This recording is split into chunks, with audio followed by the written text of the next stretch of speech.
నమస్తే welcome to సెసి TV నేను మీ మధు మహా కుంభమేళలో ఒక యువతి సంచలనంగా మారింది. ఇప్పుడు ఎక్కడ చూసినా ఆమె గురించే మాట్లాడుకుంటున్నారు. సోషల్ మీడియాలోనూ ఆమెపైనే చర్చలు. అలా అని ఆమె ఏదో సెలబ్రిటీయో ధనవంతుల బిడ్డనో కాదు. అందాల అప్సరస అంతకంటే కాదు. చూడ్డానికి చామంచాయ రంగులో ఉండే అత్యంత సాధారణ అమ్మాయి.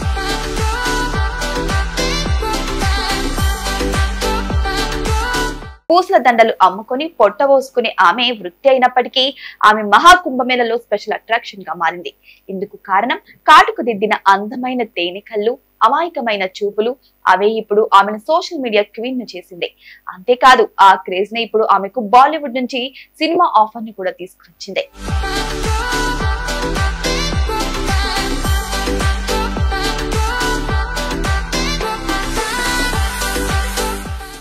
మహా కుంభమేళలో స్పెషల్ అట్రాక్షన్ గా నిలిచిన ఆ అమ్మాయి పేరు మోనాలిసా బోస్తే.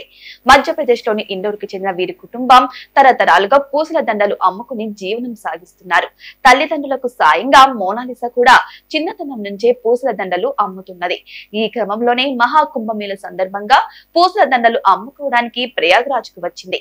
అక్కడే మోనాలిసా అమాయకపు ముఖం, కాటుకు దిద్దిన తేనె కళ్ళు చూసి కొంతమందికి ముచ్చట వేసింది. దీంతో ఆమె ఫోటోలు, వీడియోలు తీసి సోషల్ మీడియాలో పోస్ట్ చేయడంతో ఆమె గురించి అందరికీ తెలిసింది. ఆ ఫోటోలు చూసిన వారు కూడా మోనాలిసా అందానికి ఫీదా అయ్యారు. మోనాలిసాతో సెల్ఫీలు దిగేందుకు, ఆమెను ఫోటోలు, వీడియోలు తీసేందుకు ఫోటోగ్రాఫర్లు, వ్లాగర్లు ఎగబడుతున్నారు. ఆమె అందాన్ని పొగిడేస్తూ నెటిజన్లు ప్రశంసలు కురిపిస్తున్నారు.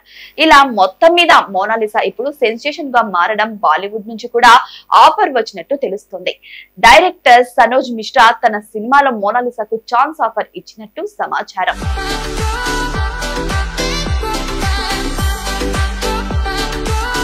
మోనాలిసా రూపం, ఆమె అమాయకత్వాన్ని చూసి ఫీదా అయ్యానని సనోజ్ మిశ్రా తెలిపారు. డైరీ ఆఫ్ మణిపూర్ చిత్రంలో ఆమెకు ఛాన్స్ ఇవ్వాలని అనుకుంటున్నట్టు పేర్కొన్నారు.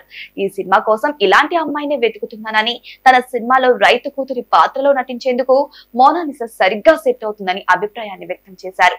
తొందరలోనే ప్రయాగ్రాజ్ కు వెళ్లి మోనాలిసాను కలుసుకుంటానని చెప్పారు. ఆమెకు యాక్టింగ్ నేర్పించి మరి తన సినిమాలోకి తీసుకుంటానని ఆయన స్పష్టం చేశారు.